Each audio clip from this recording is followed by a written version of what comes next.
जी मैं ये पूछना चाहती हूँ कि सातों जन्म में मुझे जो अभी पति सेम वही मिल सकते हैं? नहीं। वो बहुत प्यार करते हैं महाराज, हाँ तो बहुत अच्छे हैं। नहीं मिल सकते, ये गारंटी से हम कह रहा हूं, ये कोई फिल्मी स्टेज थोड़ी है, ऐसा थोड़ी है।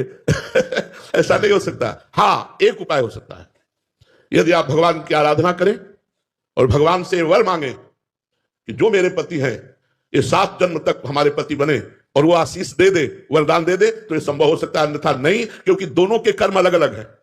एक कर्म नहीं है दोनों के कर्म अलग अलग है, दोनों का प्रारब्ध अलग अलग है, दोनों के संचित अलग अलग है। तो इस जन्म में जो पति बना है वो अगले जन्म में पति बने या पुरुष बने बिल्कुल आवश्यक नहीं है। जैसे हम एक घटना तुम्हें सुना रहे, एक की पत्नी बड़ी भक्त थी, वो पत्नी पर बहुत प्यार करते थे, पर पत्नी गुरु जी की आज्ञा से चलती थी, पर उनको संतों से कोई प्यार नहीं था, वो पत्नी से प्यार करते थे।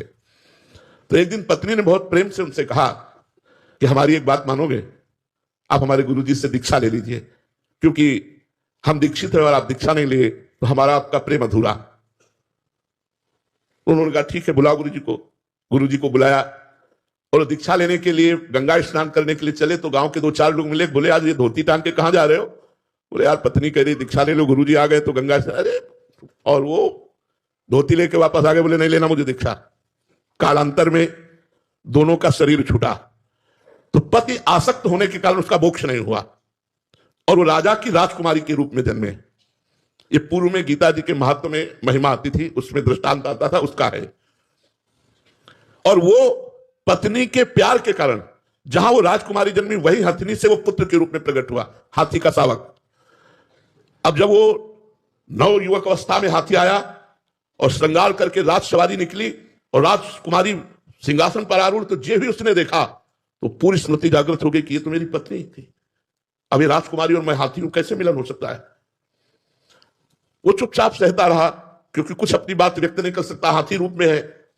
अब राजा ने अपनी राजकुमारी का स्वयंवर रचा। जे ही स्वयंवर की घोषणा हुई तो उसने खाना पीना सब छोड़ दिया। वो बहुत ही सुशोभित हाथी के रूप में था। राजा को सूचना पहुंची, राजवैद्यों ने देखा, बोले कोई रोग नहीं। राजकुमारी विज्ञान संपन्न थी क्योंकि भजन करती थी। उसने कहा इसकी औषधि मेरे को पता है, मुझे एक बार इसके समीप जाने दो। नजदीक गई और कान में कहा था गुरुदेव को वरण कर लो। नहीं वरण किया ना तो हाथी की योनि को प्राप्त हुए। सकुचाओ मत, तुम्हारी गले में जयमाला डालूंगी। सकुचाओ मत, स्वयंवर में तुम शोभा के लिए खड़े किए जाओगे और मैं तुम्हारे ही गले में माला डालूंगी, और इस जन्म में इतना भजन करूंगी कि आगे जन्म में हम फिर दोनों मिलेंगे। उसने ऐसा ही किया, भजन के प्रभाव से अपने पति को हाथी की योनि से मुक्त करके अगला जन्म फिर मनुष्य का हुआ। फिर ये तप और भजन से, भगवान के वरदान से संभव है, ना कि अपने प्रारब्ध से। प्रारब्ध से